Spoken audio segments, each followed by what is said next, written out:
So the microphone that Alexa Bliss uses, a lot of pop stars use. It's like a Okay. concert mic that makes it easier for Hmm. them not to. They can have their hands, so they could just talk on there. I kind of want her to have her own little like crazy one.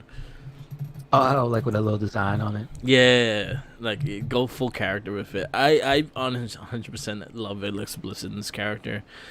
Um, I think she's one of the few that can really pull this off and actually make it believable that she's part of this funhouse kind of thing. I like Hmm. the little playground that she has and everything like that. So I hope she starts bringing that into the women's division as well. Yeah, true, true. And yeah, it can only could get better with Alexa being in it. I agree. I agree. Um, what verdict you give Monday Night Raw? I give it a B. It was a solid show. I'll give it a B as well. I'm gonna shout outs to Ricochet and Ali doing the lariat for Brody Lee. Shout outs to Xavier Woods with the Brody Lee on his arm and doing the discus clothesline as well. I wish that finished the match though. Yeah, yeah. I know it's tricky. I Yeah, know it's but tricky. it was nice seeing it. I know again Xavier Woods was extremely close to him as well, so it's just really sad to see. But at least if WWE didn't do like the full tribute thing, a lot of guys on in the show gave tribute to him. Oh, there's somebody pointed out. Alexa did too. Yeah, She did the yeah, yeah, yeah. yep. She's at the yeah. Drew McIntyre did the same thing.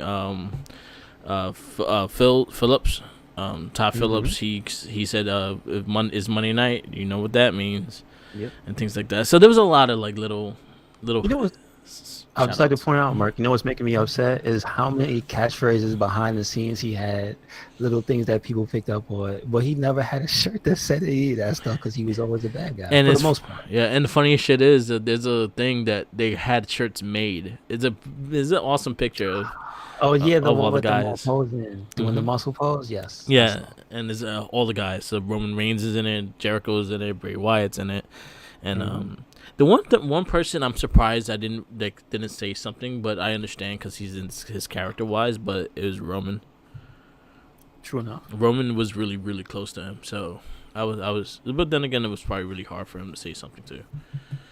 I get that. I get that. Yeah, but Roman was really close to like all those guys, like because they all came from FCW together. So like all the current guys, the current big guys besides Randy Orton, they're all like shared, like they're all bunker buddies in NXT and FCW.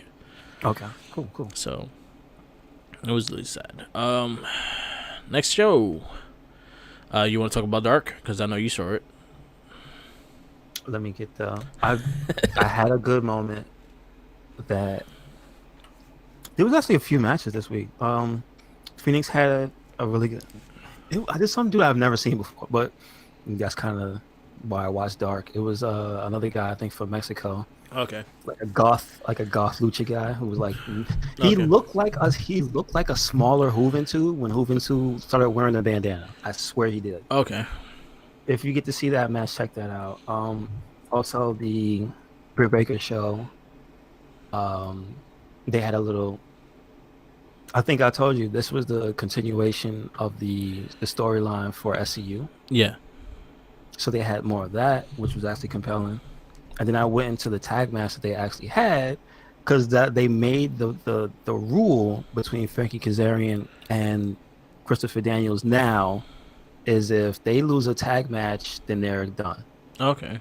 So this is setting up either them going on some type of streak or they're splitting up SCU, which I can see either one.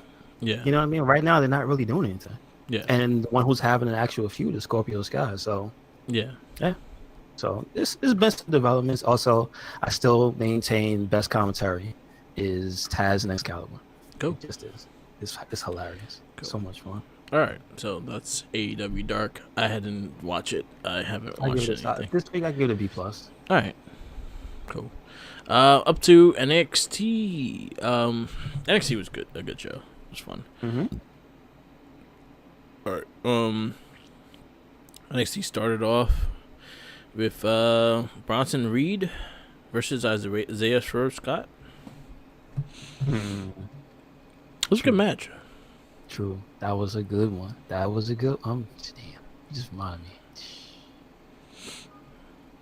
But Hell yeah.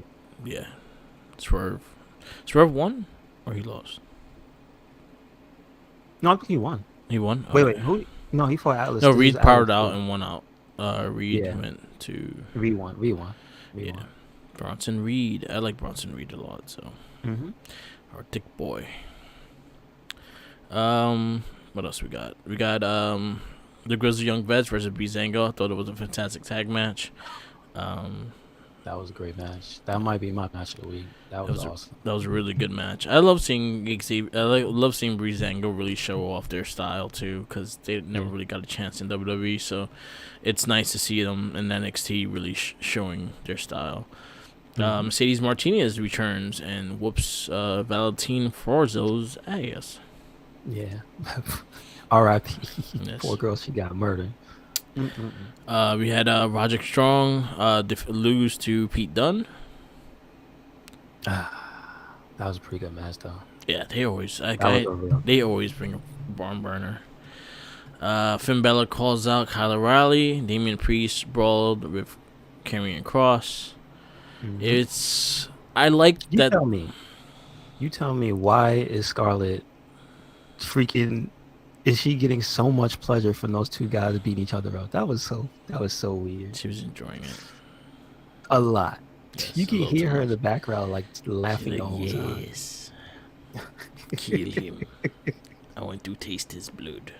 I mean, you know what? If it wasn't COVID, they probably would have her lick the blood off of people. I'm just saying. Right? Maybe, yeah. Like this girl used to do that shit.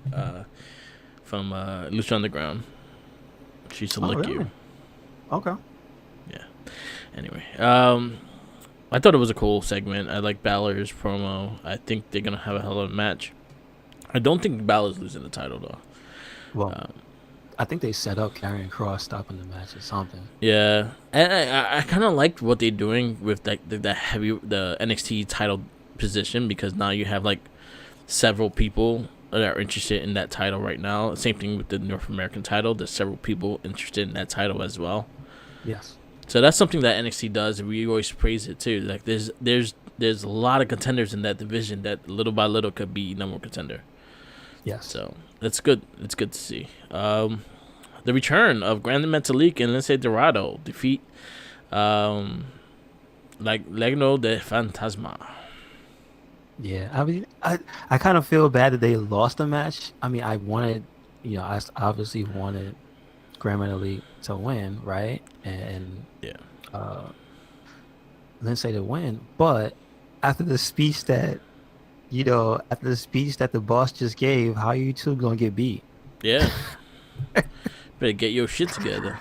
The Hell boss is yeah. gonna be mad. But then again, if after like next week they had to show aftermath of him being pissed off at them for losing. Okay. Slap him a few times. You know what you do? Because you're so mad at them, make them wear a mask again. Yeah. Oh. Okay. Like you wear it, and you can't see shit. Or you just have my boy go back to burr, burr, burr, burr. Please no. That's torture for me. Anyway, really good match, really good outing of the tag team division. It was always great to see Lince Dorado and Grand Metalik in NXT. You want to know why? Because they do shit that you have not seen on WWE TV. You're right. And I love it. Right. Lince Dorado needs a title match too. I agree. Anyway, North American Championship match. Johnny Gargano defeats Leo Ruff. Thought it was a solid match too. It was really fun. I love heel. I think heel Johnny Gargano is going to be my favorite wrestler of 2021 in a way. Like I think his heelness is just getting better and better. Yeah, his personality, the way he moves inside the ring, outside his counters and stuff outside of the ring, amazing. Yeah. So, yeah, great. I'm really digging his heel persona. And then we had the reward show within the show. Pretty much Undisputed kind of like stole the show with most of the rewards, but Io Shirai taking one of the most important awards, female competitor of the year and competitive of the year. It was Io Shirai. Yes. Awesome. Breakout star was Shotzi Blackheart. Tag team was Undisputed Era. And yeah. And they had also a beautiful package of Rhea Ripley and Raquel Gonzalez. Oh, yeah. That's like a See, WrestleMania things were, type of. yes. Mm-hmm. You put My Way behind that shit.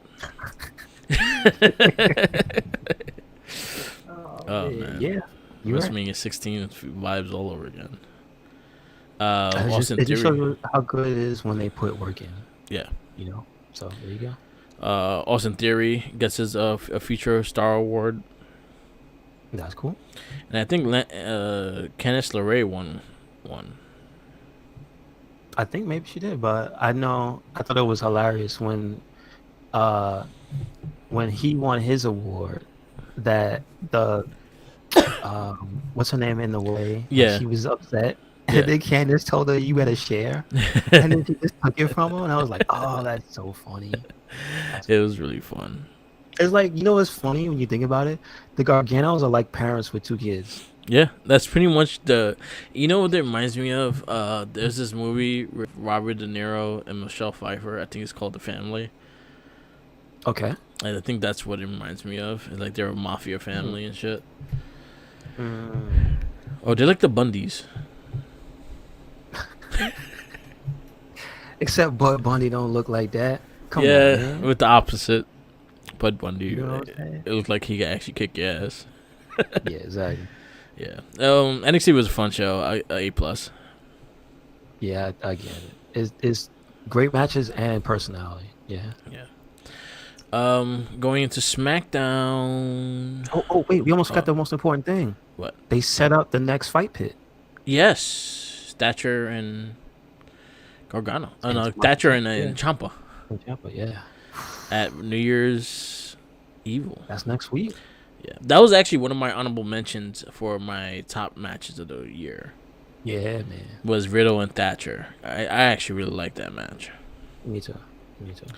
SmackDown, Friday night SmackDown came up live, and we had first we started off with Kevin Owens interrupting, and Roman Reigns pretty much giving him one last shot. So he gave. I'm still liking. I'm fine with this keep it going because the promos against each other and the promos to each other are fucking great. You're Roman Reigns coming out to the ring and fucking saying from the top for the head person. Or the head of WWE, I like to say Happy New Year with a cheesy ass smile. That shit had me fucking lying how he did that shit. There was like a straight corporate smile, and then they went back to being serious. He's so good. I actually really dug that. Oh, the top star from the top star of WWE. Happy New Year's. I dug that and lineup going into Kevin Owens and Uso fighting in the end of the night. And it made sense. Yeah. Why wouldn't Kevin Owens be pissed at it? He's like, all right, fine. I'm not getting another title shot. Yeah. But let me kick your cousin's ass. Yeah. I'm gonna kick someone's ass. Intercontinental Champion Big E. First he fought Baron Corbin, beat Baron Corbin. And then Sami Zayn came in, and then Apollo comes for the save, and it ended up being a tag match with Apollo and Big E versus Zayn and Corbin. Corbin leaves Zayn on his own, and they got their ass kicked. Well, he earned that leaving because he was trying to order his henchmen around. You know you can't order another man's henchmen around. Exactly. You ever watch Batman the 60s? They all had their own henchmen. They tell them what to do. He needs to get his own henchman. Exactly. Good match, fun match. Nice seeing Big E with that Intercontinental title. I can't wait to see his side plates because he didn't have his side plates on there yet. But I'm looking forward to seeing them because now I kind of want the IC title with Big E's side plates. Yes, and I like that it set up some stuff with Apollo. It's like, hey, don't forget he's there. Oh, IC title match next week on SmackDown. Big E versus Apollo Crews. Yes, sir. I'm all for that. Listen, I could watch Apollo wrestle all day. Let's just see if he could keep some of that. Because if you notice in that little promo backstage, they was jabbing at each other and making jokes and stuff, and that's a side of Apollo that you don't really get to see that much of. So yeah, be cocky. Next match, Billy Kay brought in Billy Kay is fucking gold. I don't give a damn. The best. Billy Kay took the star off this match. Like, she was the star of this match. The Riot Squad versus Tamina and Natalia. It was a good match, really good tag team match. But Billy Kay was the true star of this match, to be honest. Well, I say I'll give credit to Tamina because most of the anger came because you could hear her just yelling at her, "Shut up!" And she's like, you can hear Ruby at one point, "I can't stand that noise. Please go away." So good. It was a great match. Good. It was a great match, and then Billy Kay doing the arm swing and fucking just celebrating, just switching randomly with. She's fucking great. The worst, but the best. I love it. I love Billy Kay. It was fun. Then we got another tag match. There was a lot of tag matches this week. A lot. Yeah, I know. Billy Kay, Bailey and Carmella defeat Sasha Banks and Bianca Belair. Solid match. I thought that was pretty good because I like the chemistry now between Sasha and Bianca Belair. Yeah. Because they're starting to have like tag moves and just be a little bit more smooth. I like that she tried to do the hair thing again. Yeah. And the time she got blocked by Bailey. Like, there's a lot of little things that I see that Bianca's doing to become a character now. Yeah. Like, she's not just the EST. She's actually becoming interesting to watch for a different reason. And so, I think, you know what? I think Bianca having the talent around her and that roster is just going to make her better. Yes. You have Bailey, you have Sasha, you have Natty. You have three, like, probably all three are going to go Hall of Fame. You have Carmella, especially with the character performances and things like that. You have Ruby and Liv in there. Like, they have time. You have Tamina, she has time. So you have a good roster to learn off of, especially if you're a power wrestler as well. Tamina is a good person to take note off of as well. I agree, but Scott Steiner doesn't. Scott Steiner's like, no, he only does some more drops. He's like, he's the only power wrestler allowed in the women's division. How dare you, Scott Steiner? I bet he is. Big bad booty daddy. Oh man. Street Profits had like a little celebration, New Year's celebration, and Dolph Ziggler. I'm not gonna lie, Merc. That was probably one of the best segments they ever had. Yeah. Because they was in a zone, man. When Montez was going in, started singing his verses, and then homeboy took out the drum kit. Come on. and he knows how to play. Come on. That was great. Yeah. That was great. Well, it's crazy that so now they actually have a name, the tag team of Robert Roode and Dolph Ziggler. Oh yeah. Yeah. They're the Dirty Dogs. I mean, I like it. I like the logo. Yeah. So I actually like the fact that they're actually trying to actually make them a tag team, like go full force tag team, because for a while it was just two individuals tag teaming. There's a lot of tag. Like, really think about this week. There's so much tag team wrestling. So much tag team wrestling without the tag team titles on the line. You know, I guess that is true, but at least we got to see all the tag team champs like, in action, or at least be there. I mean, unfortunately, Street Profits got their asses kicked, but it was setting up something. Good segment. Yeah? Good segment. They are fighting for the tag team titles next week on SmackDown. That's how you get a shot, is just to beat them up, not in the match no more? Come on. Guess not. See, this is where I feel like they have to have more of a you seen that Adam Pearce is the one, he actually is a character of authority there. I think he has to start coming out more to actually making the matches and stuff like that, instead of just being thrown away, because that kind of just throws me off for it.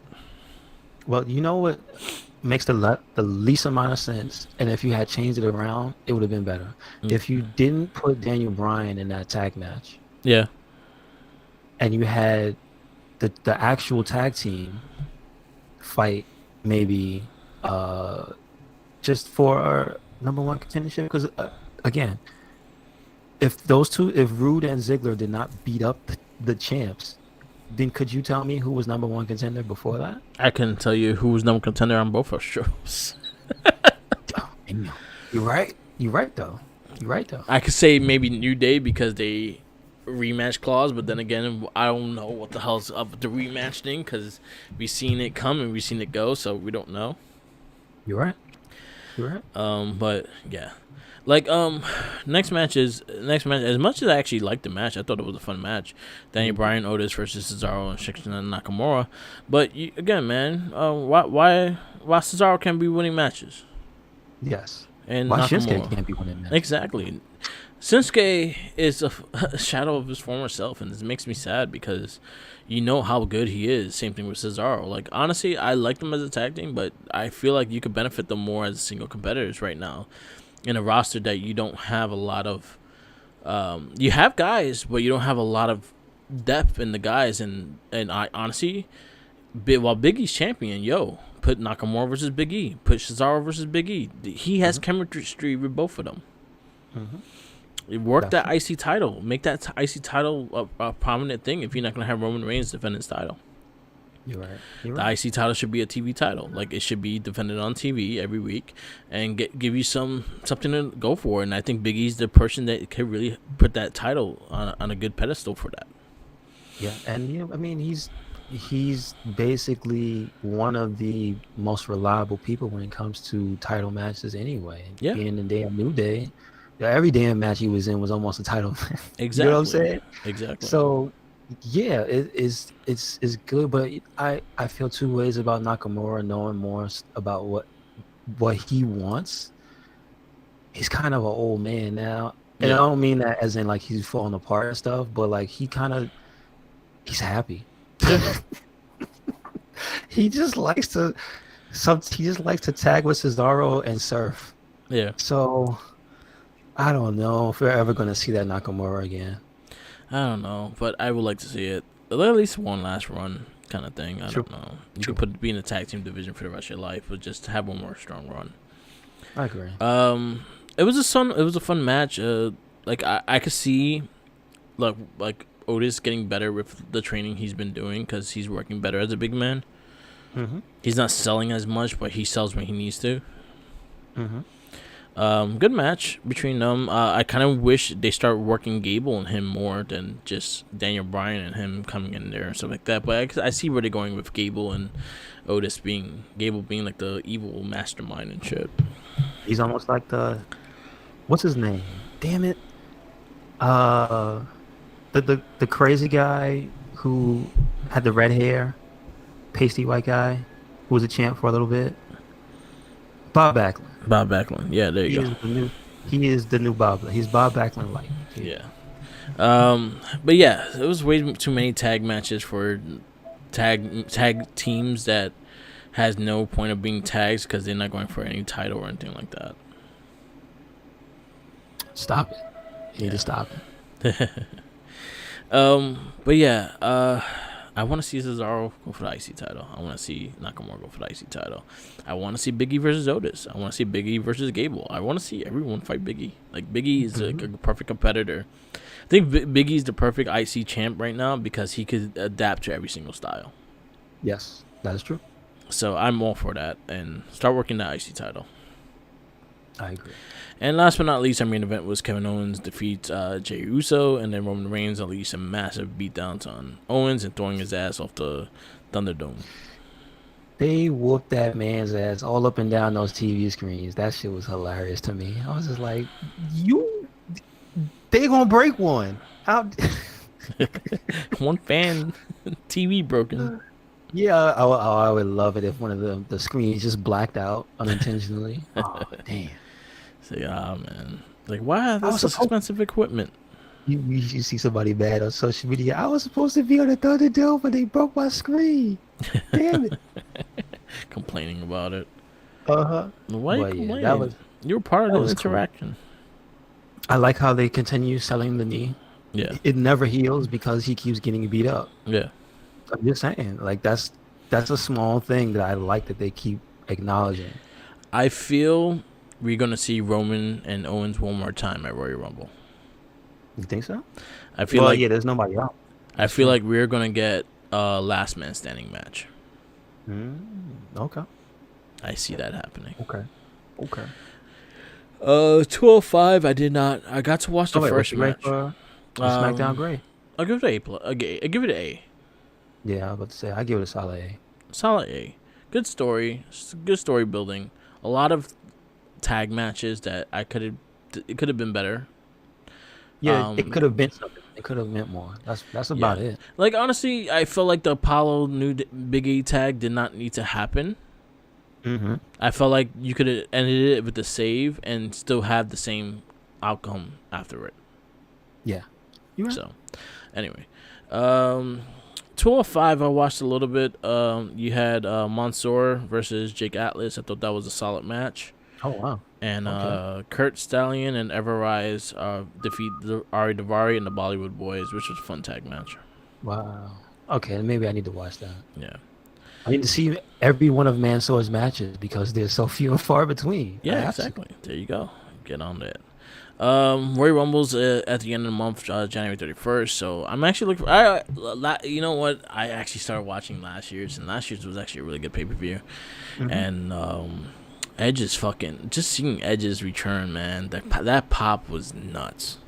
Mm-hmm. And his reaction, it was perfect. Yeah.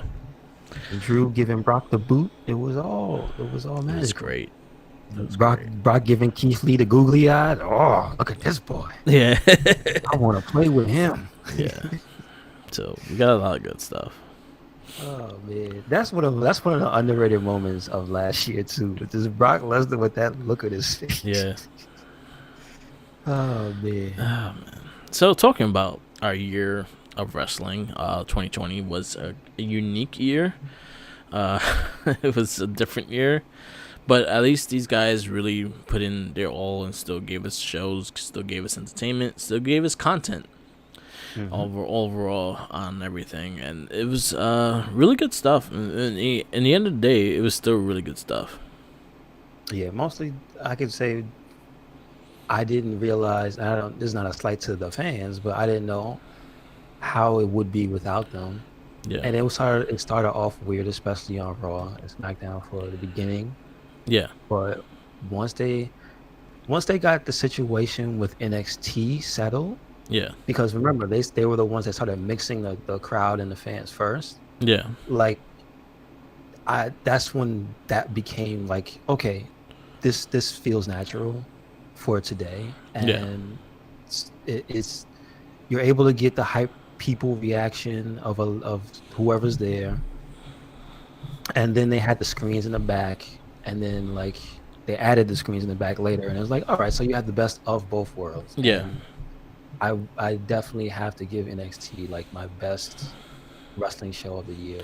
Like 100%. they found the good spot between.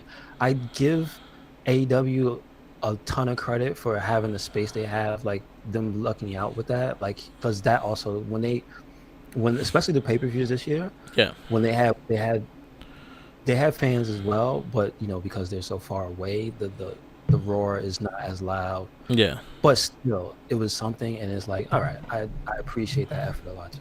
yeah. Yeah. So again, it was a unique experience, but these guys still really delivered as much as they possibly can. Impact became one of my underrated shows of the year. Like I started really enjoying it. Kurt Hawkins, like fucking Brian Myers, is probably one of my top like if I say breakout stars going into 2021, I think he's gonna take all the titles. I hope so. He's probably one of the best workers I have seen in a long time. So I'm actually really excited to see him where he goes and how he does it. AEW, I give it a lot of credit to because they did the most that they could do. Luckily, Tony Khan owns that stadium. Good for them. So Did you hear Vince was planning on making his own thing, which I said they should have did that years ago, but whatever. Yeah. So that's the Jacksonville Jaguar Stadium, and that's owned by Tony Khan's father. Nice. So that's where they've been wrestling at, and they have like a little area, piece of it. It's not the whole stadium; it's like a little piece of it. But yeah, it's been a unique year, but we still got a lot of talent, a lot of amazing things delivered to us while we home trying to isolate and get away from this coronavirus. But yeah, it is what it is. So we're gonna give our little I say our yearly review, kind of like shoot the shit about 2020, things that we love, things that we didn't, things that should stop in 2020 and go and not be in 2021. So let's go with you know what? Let's go with a fun one. Let's go with your breakout stars of 2021. Guys that's gonna step up 2021. Or I got girls. guy and girl. I say my breakout star this year was Anna Jay on AEW, like for females, Okay. because she's like the newest person. That's like there's even in NXT, most of the females I know who they are, Okay. and they've had the best year. I don't know. It's funny how this year's been so weird, but the NXT women's division has been so much better than everything else. I Yeah. feel. But the stars they're not new people Yeah. except Shotzi. Yeah. Except Shotzi. But like I think NJ is gonna be a big star. And Guy, I mean, it's hard not to bet on Leon Ruff the way they've been putting their money on him and the way he's excelled. Yeah. But also I kinda see big things for Everrise as well. Yeah. Okay.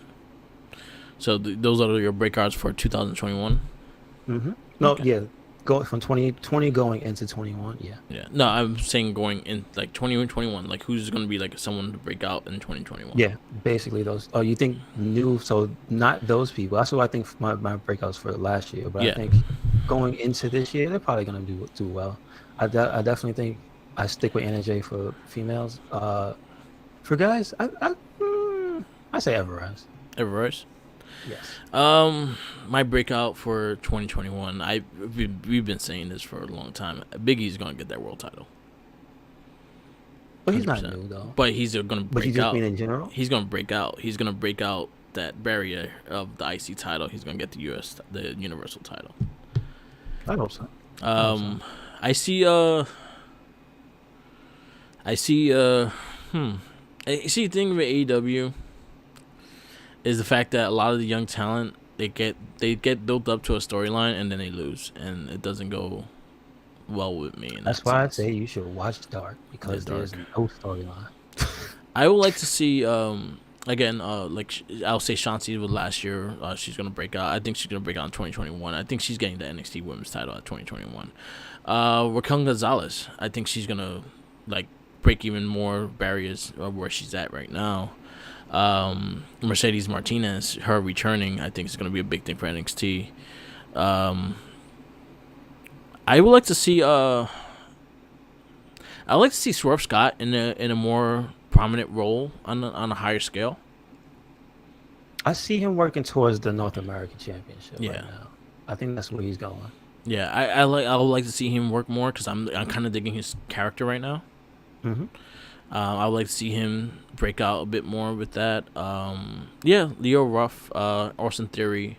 I would like to see more out of them as well. Like I think we're gonna have a really crazy class of 2021 stars that could really step up and see where it goes from there. I hope so. Yeah. They've been good this past year, so we'll see. All right. So I'll say top male. As in Top overall? male. Yeah, top male. Yeah. So I had, because I have my list here. I had it it was hard too. I had it between Roman Reigns, Jey Uso, and Finn Balor. That's good. That's a good one. If I had to, I'd say Roman Reigns. Yeah. His character work is probably the best transformation of anybody in the past. I don't know, man. It's been a long time since I've seen somebody transition that good. Yeah. It's really good. Yeah. Could you imagine this Roman like a few years earlier? Oh man. Boy. Just saying. But then again, I think the weight made it even better. Yeah, but I'll be honest, I didn't really care for him. He was a good wrestler, but if he was my champion as generic Roman Reigns, I would not be singing his praises. Yeah. I'd just be like, hey, he's a good guy. He's good in the ring, you know. But now he's the man. Yeah. He's the man. Yeah. Yeah, I'll actually probably have to put Jay on my list too because He's been solid. And Mm-hmm. I'll end it with Mox. So mine's I have my 5. Roman is number 1, and he's a far up number 1 than others. Mm-hmm. Drew number 2. He's been holding it down on the Raw. He's doing his best, and you cannot deny the guy. He has been having great matches. He has been really showing up when he needs to show up. It's just the fact that the lack of storylines on Raw is what hurts his show. I agree. So I think the one thing that keeps him from being on my list was that whole prolonged period with Randy. I yeah. think they too long. That made me tired of seeing him. I'll say Jey Uso because no one expected this from Jey Uso, and he's getting main event at the main event at the main event, and he delivers every single time. So I'm gonna add him to my top. Omega, I'm just gonna add him because the way he ended the year. Yeah. Through the year, not so much. The way he ended the year. He started pretty strong with Hangman, but once they broke out of that, I kind of fell out of love with that whole situation. And last but not least, I'm gonna give Mox credit. Mox held it down when he did his matches. They were brutal. They was great.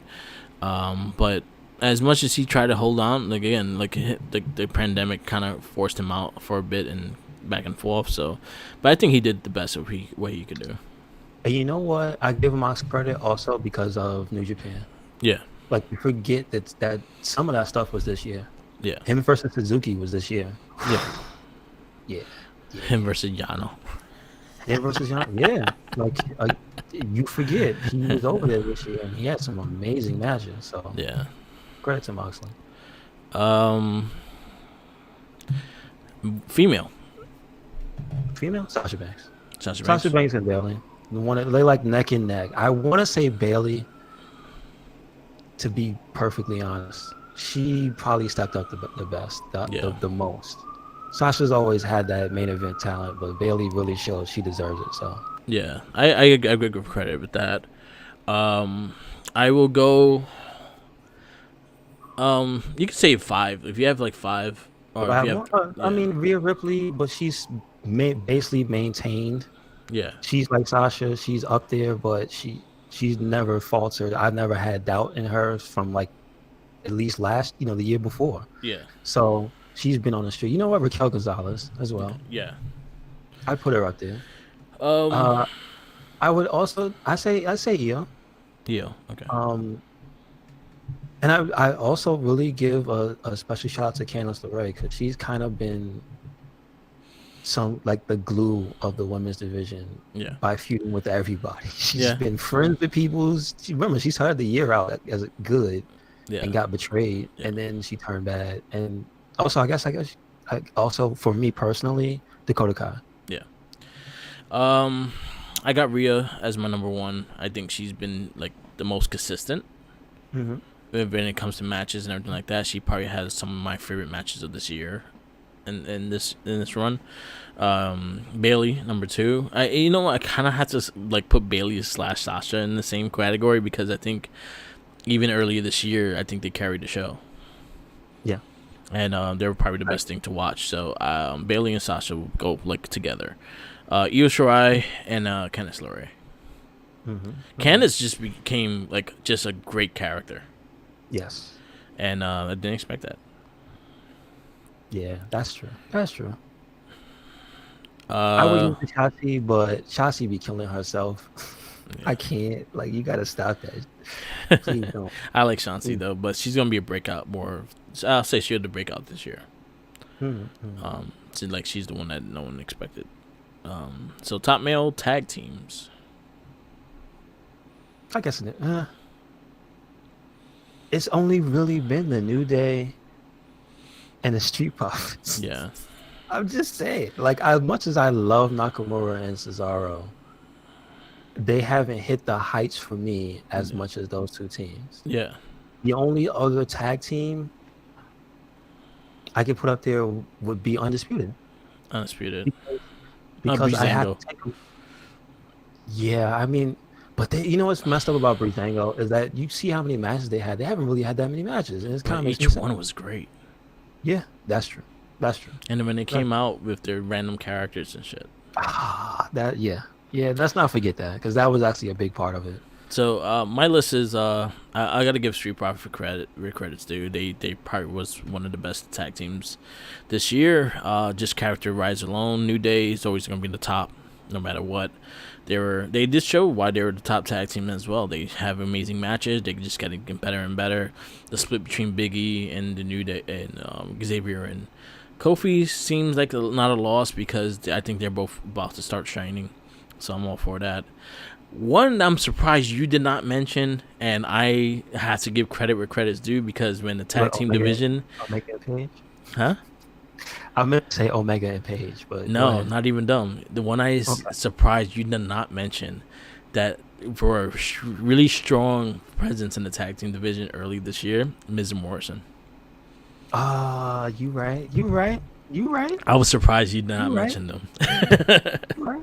You But right. they had a huge impact in the tag team division early this year. They were the tag team champions and going into WrestleMania. And they were just great characters with the Hey Hey Ho Ho songs and all that shit, man. And then the last but not least, Breezango. You know who I want to give more credit, but because of them being locked away, it kind of made me feel like I saw too little of them, was Imperium. Yeah. Like, again, like they have been flawless this entire year for every match they've been in. Yeah. And a lot of them with Breezango, yeah. Remember, that's who they lost. You know, I say they lost the belts to Breezango. So, yeah. Just saying. Yeah. All right. Female tag team. Female tag team. I mean, are there any besides Sasha and Bailey? Like, see, I mean, I'm not even trying to be reductive, but like Sasha and Bailey and the Riot Squad are like the only real tag teams. So I'm gonna have to get credit. Really most of the tag teams are early this year that were shining, than later the year.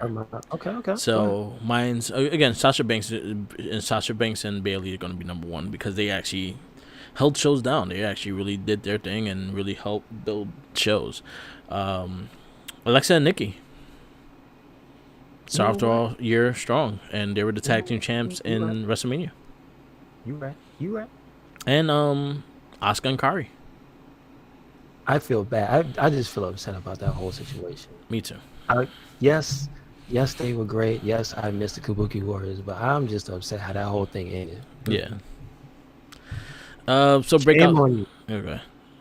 Shame on them. That girl. Yeah. Breakout stars of this year. So the ones that you think broke out in 2020, and you said quite a few of them already. But anyone else you want to add on to that? Nah, that's what I thought we were going into. So no, you have to just skip me on that one. I would just honestly one person that kind of broke out for me this year also that I didn't expect to like him as much is Damian Priest. I was already on board. That's my boy. I had like backs and forth with his when he has his character, but his match has gotten so much better. True enough. And True enough. And Bronson Reed. I like Bronson. True enough. I agree. What was the best title this year?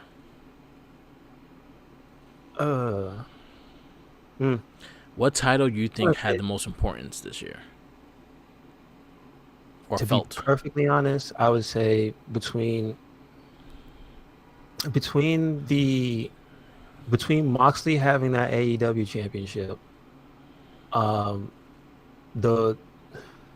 I see here's a messed up part because the belts switched around.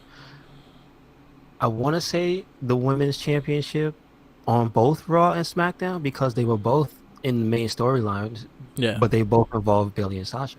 Yeah, and Asuka. And Asuka because she stole her belt from her. And Asuka had 2 belts. Boy, this was like the year of double belts. Yeah, that's true. That's true. Like this, I think this year had like the most double champions. Shout outs to Naito. I don't no slight on him. Yeah. But Moxley made that belt feel like a big deal. Yeah. I really think. But I mean, can you really beat Roman though? Yeah. See, I'll have to say, like, overall, I think what felt like had the most importance. Like, yeah, Roman made that Universal title the belt now. That's the belt, and just him carrying it, him promoting it, and everything like that is making it the belt. But I'll say the title that kind of had my most interest this year, and I think it had some of the best rivalries, had maybe some of the best matches for it overall, was the North American title. True that. Okay. I think the North American title had a good amount of holders. It had probably some of the best matches, and I think it touched from the heavyweights to the lightweights to everyone in between. And I think it had a good history of runs. I felt like it was at one point some of the most important titles in NXT. The reason why, because we had NXT champions hurt. So True. that one stood the course and stood strong while the other ones were not being defended. So, yeah. North American title is going to get my pick this year. Yeah, I could definitely see that. Oh, man. This is a doozy. Top 5 matches of the year. Oh, well. Thankfully, So this one don't have to add. You don't have to add the tag team matches into this. We have the tag team match as a separate category. We could do the women's on a separate one as well if you want to do that. Okay. So, but I do have a handy dandy list thanks to PWI. yeah. So credit where credit is due. I have to give a lot of credit to Takeover Portland because I want to say like two of my top matches are in there. I really like Keith Lee versus Dijakovic in that North American Championship match. It's probably one of their best ones. I think it was their best one. And Adam Cole and Tommaso Ciampa. So like you forget like. Also, Finn Balor versus Kyle O'Reilly. Also, Walter versus Dragunov. Yeah. And my favorite match, men's, is Roman Reigns versus Jey Uso in the Hell in a Cell. Oh, that's a good one. I will have to say my number one will be. I think my number one. Damn, this is a hard category. I think it was honestly Finn Balor versus Kyle O'Reilly. Okay. I just love their heart and I just love everything they put into that match, and it was probably one of the like a brutal ass match. Looking forward to part 2, but the first one was like something that I like in wrestling. I'll say Hell in a Cell, Roman Jay's number 2. Roman and Kevin Owens TLC, I'd say would be number 3. Even though I don't want to put Roman twice in this list, but damn, that match was fucking crazy. Walter versus Dragunov would be number 4. And this is not a popular opinion, but this was a match that had my eyes on glued onto the TV kind of thing. Was which was it? It was I think it was NXT Portland. Then Matt Riddle versus Pete Dunne. Oh, that was a TV match. Yeah. Because they have it's on this list too. Yeah. Nah, I think it was a tag match. Oh, you mean the tag match they had? Yeah, Matt Riddle, Pete Dunne versus Bobby Fish and Kyle O'Reilly. Okay. You know what? I'm doing tags separate. So you know what? What will take that spot will be I think it's gonna be Cole and Tommaso Ciampa. Okay. Take over Portland. Okay. You sure it's not the fight pit? I'm just saying. Huh? That was a good. The fight pit was really good too. The fight pit was really good. That's my honorable mention. Is the fight pit. That me as well. And that War was Games. like that was one of the most unique matches that I've ever seen. That they just made that up. Yeah, that was pretty cool. Yeah. So I would. Kurt Angle at the ref. You can't forget that part. That was. So top female matches of the year. Top female matches. Number 1, Bailey Sasha, Hell in a Cell. That's for me. That's number 2, Rhea Ripley and Charlotte. Even though she lost, I still think that was one of the most hard-hitting female matches I've ever seen. Yeah. Those two went at it. Number 3, This one's a little more difficult.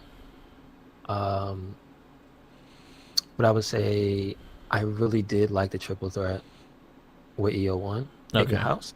Okay. Um, Number 4 is War Games, Okay. and number 5. I'm trying to think. Because I'm thinking, I really did like Sasha Asuka Okay. when they actually fought for the title, not when she stole it Yeah. the second time they fought this year. I thought that was a better match. Yeah. Um, Trying to think, did I see AEW stuff? Nah. It's unfortunate. Yeah. But no. Nah, yeah, I have to go. I think I might have to go with that. I mean, I do like, you know what? It wasn't even that long ago, but credit where credit is due. Um, Raquel Gonzalez and Rhea Ripley. Yeah. That's gonna be one of my top. Mine's number one would be Sasha Bailey Hell in a Cell. I think that was that was a hard Hell in a Cell match to judge, especially because you had the Roman Reigns and Jey Uso one as well. So that was really hard to keep up with that. I agree. But they tore down the house. Number 2 will be Rhea Ripley, Raquel Gonzalez, their first match, because God, that shit was brutal. It felt like, honestly, it was the first time I really felt like in the women's division, a Taker and Kane match. Oh, okay. I see that. Definitely. That's how I felt watching that match. It was just like two brutes going after each other kind of thing. And I was like, oh shit, this is actually really good. So I'm going to give that credit where credit's due. Number 3, I will say, you know what? This was actually a really like underrated match, and a lot of people didn't really keep eyes on it. But this was actually, I felt like it should have been a breakout match for her, and didn't go nowhere. Was Liv Morgan versus Charlotte Flair on Monday Night Raw. Oh yeah. That match was really good and really shined Liv Morgan to be a single competitor, and it's probably one of my favorite matches. It was my favorite match of her, period. And I think Charlotte really helped her elevate that. Was that the one before she changed her outfit? That was after. Okay, because there's another match they had that was really good. Yeah. So if that's 2, that means okay. Yeah, that was a good one. Yeah, that was before, because then after that she said, "I'm going to disappear." After that. Yeah. Yeah. Okay. So that was during her Riot Gear shit. Mm-hmm. And last but not least, female War Games. Yes. Okay. 100%. That match was fucking crazy. And oh shit, damn it. All right, I gotta change this a little bit. So number 1, I say I'll keep Sasha Bailey. Number 2, I gotta put Deonna Purrazzo and Jordan Grace, the Iron Man match in Impact. Okay. That match was amazing. If you have not watched it, it's probably one of the best female wrestling technical wrestlers you ever see. 3 will be Rhea Ripley, Raquel Gonzalez. 4 will be War Games. 5 will be Liv Morgan, Charlotte. There you go. Okay. I wanted to give so much a shout out to Ember Moon and Tony Storm though. That was a really good one too. So that's an honorable mention. Yeah. Our honorable mention, the Deonna Purrazzo versus what's that creepy chick name? Sue, yeah. Mm-hmm. That was actually really good too. And top tag matches. Top tag matches? Do I give them all to Breezango? Yes.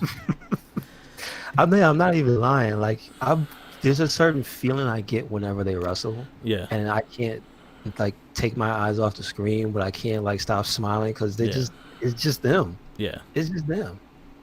One of my favorites is when they win the tag team championships. Yeah. Let's see. This could include the female tags if you have any. Okay. I doubt you have, but I'm trying to think. Did Sasha and Billy have any good, like up there? I mean, they did have some decent matches with, like you said earlier in the year. Yeah. When they had matches against Bliss and Nikki. So yeah. but like not. Oh my god. Here's a shout out. I will give a shout out to. Uh, I mean, they have it so high up here, but it was a good match. At AW Revolution, Page and Omega versus Young Bucks. Okay. I really like that match. Like I as much as they could have felt like a thrown together team, the amount of work they put in to have something to do between the two of them, the clash of styles between Page and Omega, they work good together. I just gotta put that out there. They really did. Let's see. I would also put. Damn. I guess Takeover Portland probably would be my match. Number one. The Bros versus Undisputed Era. That's a good one. Yeah. And the funny thing is, I completely forgot about that match. I had to rewatch it. It's really good though. Yeah. I think that would be my number one. That's definitely that's a good ass match. You forget how. I'll say my number two will be New Day versus Street Profits Survivor Series. Okay.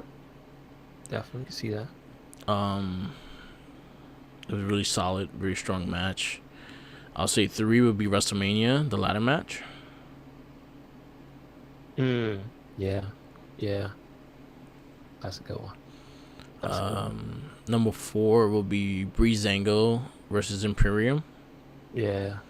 Again, it's hard for me not to make that my number one. I think, you know what, screw it. That's my number one. You know, no, what they won the championships. They won the match. They won the titles. That's what's gonna be my top one.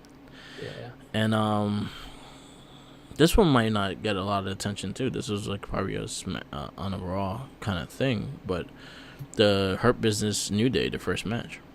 Yeah, I agree. That's a very good match. Yeah. So, but then again, also I'm New Day biased, and I always like New Day stuff. You know what? I don't think I have 5. I think I might have 4. But to round it out, the match we just saw this past week, Breezango against the Grizzly Young Vets. Oh yeah, that was a hell of a match. That was a great match. Yeah. So last but not least, we did our little top 5s and stuff like that. Just in general, like, what's something you hope to see in 2021? Something maybe change? Some things that annoy you this year that could change? The number one thing I don't like in any federation is when you have the opportunity to have people having a match that means something, and you just be throwing people in 3-man and 6-mans and 8-mans when it's wrestlers that they could be doing something more important. That's what I don't like. Okay. That's just stop throwing people in random matches. It's not even really that, because you have to have those. You have to have 4-man matches. You have to. But I mean specifically when you take somebody who's we know they could be a breakout star, and they're just in that match. Yeah. And it's like that dude could be, like what I said about Otis and whatchamacallit. They could be going for number 1 contendership, but they're in a triple. The wrong tag team, the wrong member of the team is tagging with somebody else this past. Why? And like I honestly, I feel like Baron Corbin, like, he needs something to remain threatening. Yeah. I feel WWE has like failed on Baron Corbin, and they got too complacent. And I feel like he delivers every single time he could possibly deliver, and y'all just failed him. They just rely on him. We need a big guy. Go out big there and guy, great heel. Big guy, great heel. Like, he's a really good hand.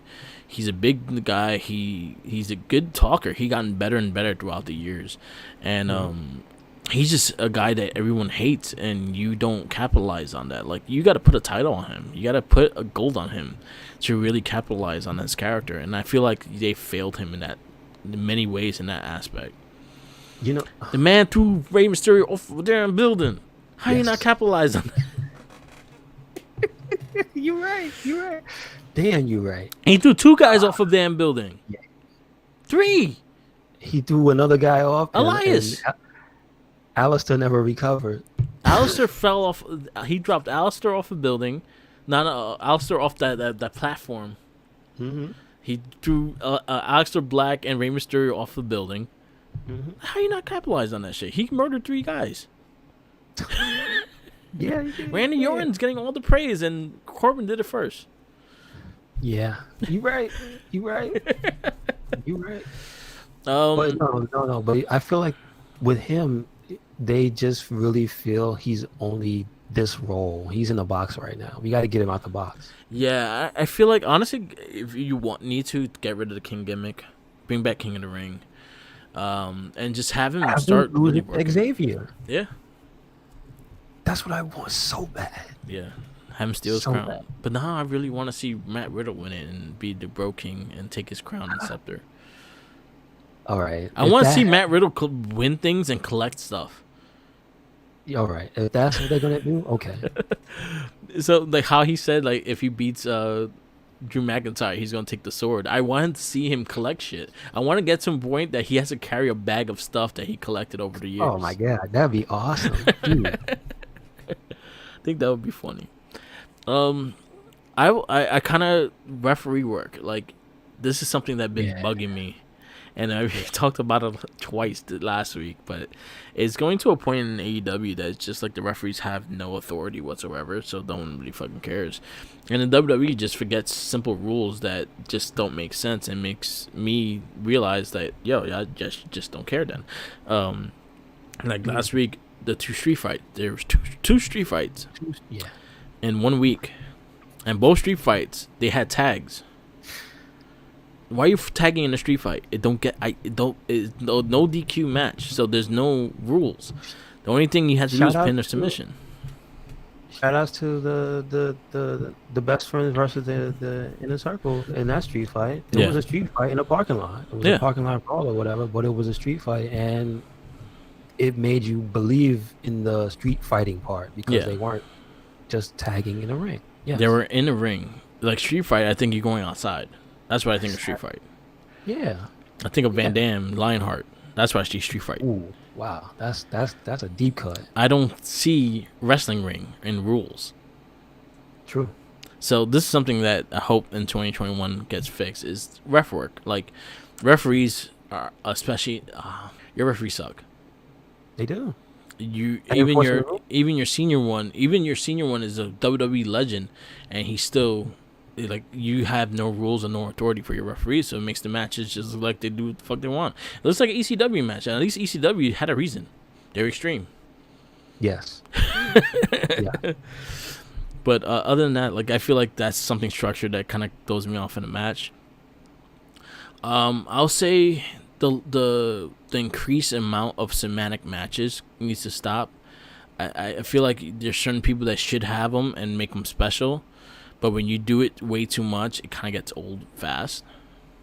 Or when you don't go all the way in one direction to make it unique. Exactly. And then they start to feel samey. Yeah. And then they start to feel lazy. Yeah, because honestly, as much as everyone was bitching about it, I actually loved the Inferno match. Yeah. I thought the Inferno match. No, that's something we didn't talk about.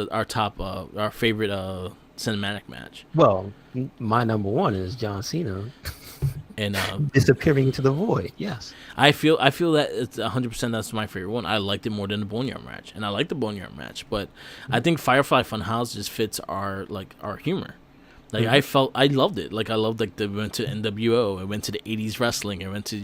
There was a lot of layers in that thing that just made the match fun. It wasn't a match. It didn't have to be a match, but it was still a match to me. And the only thing that was missing in the aftermath of that is a puppet of John Cena or something invisible inside the house that you just see a hat on it. Yeah. True enough. That's imagine the he had only a thing. floating hat. and have Wyatt talk to him like a John Cena's voice kind of thing, or even have John Cena voiceover shit. Where's my Johnny Large Meat puppet? There you go. So that was my only gripe with it. Like I kind of wanted aftermath that John Cena's stuck there, and maybe like a year or two he finally finds a way to get free, and that'll be the time he returns to wrestle. Maybe this year. Who knows? So that's something I loved. I honestly liked almost everything that Wyatt did besides the swamp match. Yeah. Because I'll tell you, right off the bat why I didn't like it. Not even that it was confusing. At the end of the day, that felt like it had no real resolution. Yeah. Braun Strowman died in that match. He drowned and became a bald man. A bald man with a tight shirt. That's it. That's it. Same So dude. yeah. So I kind of wish that they went something more. I think Bray Wyatt and the Fiend been kind of one of my favorite highlighted characters this year because he's been going the extra mile and just getting me with everything. Like the whole thing with him and Alexa Bliss, I think is amazing. I think Alexa being part of the Firefly Funhouse is an extra layer that just I didn't think I needed, but it's well. I love it. I love it. Okay. You know what? Here's a category that it makes sense to have, but what was your favorite moment of the year? Favorite moment. Excluding Edge. We can't have Edge because Edge is everybody's favorite moment. We can't have Edge. Edge was a unique thing. Mm-hmm. You know, something that got me, that I popped very strongly for, Okay. was when New Day came out with the Gears of War gear. Okay. Okay. And that was the last time we see them come out together in the last couple months. True enough. True enough. But that was like one of my like pop moments and things like that. Moments like that. Yo, Roman. I think Roman's return. Okay. Okay. I think Roman's return and his first promo. Wow. I didn't even think about that. Yeah. Like within that first promo, he got me like, I see where you're going, and I was 100% in. Yes. And that's one match I actually forgot to mention, and I want to add it because I just didn't want to add a third Roman Reigns match to my top 5. Is Roman versus Drew. True. That match was fantastic. True. Yeah, that match meant something in a different way too. Yeah. It was basically establishing the star of the year for 2020, basically. Yeah, exactly. Like, the male star, anyway. Just Roman's character change, I think, is probably one of the biggest and strongest things this year. Because what he brought to the table with the character change. Yeah. He established Jey Uso as a main eventer. Main event Jey. He brought back KO into the main event scene. Mm-hmm. His promo's been fucking fantastic. Anyone that he does, and I like the style he does it. He does it slow. He does it quiet. He don't have to yell. He doesn't get loud. He doesn't do anything like that. But the little things he does too, like I say, the Happy New Year's from the top star of WWE. That little shit fucking popped me because like, yo, this motherfucker. You know, I like shit like that, and I think it's the little ambiances he does with this character. I think it's gonna make him a stronger. This is, I honestly, I feel straight up, this is Roman Reigns Hall of Fame year. Yeah, this is the shit of Roman Reigns we're gonna remember for years. 100%. I was thinking while you were talking about how important that is, and I agree. But I feel like there's two other moments I have for just how unbelievable they are. Number one is Randy Orton burning a man alive. I thought that was awesome. Yeah. I don't think it's just they went with it. That's kind of the thing I've been saying the entire year, Merc, is that if you're gonna do something, go all the way. They went all the way in the right direction. Yeah. But my actual moment of the year, and props and credit to where it's due, is Kenny Omega going to Impact. Yeah, that whole was thing with Don Callis. I felt like that was kind of like a revolutionary moment. See, the only thing that didn't take over Roman Reigns is the fact that it didn't feel fluent. It didn't feel natural. I just mean for what it stands for. The entire scene of pro wrestling. That's the reason why it's my thing. It's like, I know, and again, we know they're friends. We know they're all friends. We know that he's one of the highest positions in that company, so he's doing something that with his friends, and that's cool. Yeah. But the fact that they can do that, period. Yeah. And the fact that they did do it, and that's where they thought to go with it, and it was like, wow, all right. Yeah, I think that was important as well, though. I think that's a strong one. But I think that's super important. So yeah, I appreciate that. Yeah. All right. I guess we'll wrap this up. Mm-hmm. There was not really much podcast to listen to. I think Talk is Jericho. He had like a Brody Lee remembrance kind of thing. Definitely check that out. But there hasn't been really much podcast this week because the holidays. They all come back next week, so we'll have more stuff then. But major wrestling figure, the FWF is about to end. They have that one last pay per view this month, and they had their pay per view on Sunday. So I did listen to it. It was actually quite good. I listened to the draft. I'm excited to see what this week's. I did not listen to this week's yet. I think it got put up early, so I gotta listen to it. Yeah, it was a good episode. Yeah. And I mean, although they keep saying it's ending, Broski says season 1, so you know what that means. Oh yeah, they're coming back. But I wonder what toys they're gonna use, or if they are allowed to use more than what they had. Okay. But we'll see what happens. I think it's gonna be interesting where it goes and how it's done. And then they had the last episode this year, which was kind of a tribute to Brody Lee, and they talked about his figure. They talked about what he meant to them and all. And yeah, it's sad. It's a sad thing, and sadly that's where we kind of end the year, especially like holiday season with Brody Lee's passing. Yeah. So hopefully 2021 kicks 2022 in the ass. I think Drew McIntyre did a pretty good job, so hopefully he stays down. That Braun Strowman 2020 sign. Oh man, that was straight up Braun Strowman. Yeah. So for us at Red Cycling Inc. and the Wrestling Babble, wish all the best for 2021. We'll be back next week for the Wrestling Babble. Yes, So, sir. Yes, sir. Follow us on all social medias. We are on Spotify with Red Cycling Inc.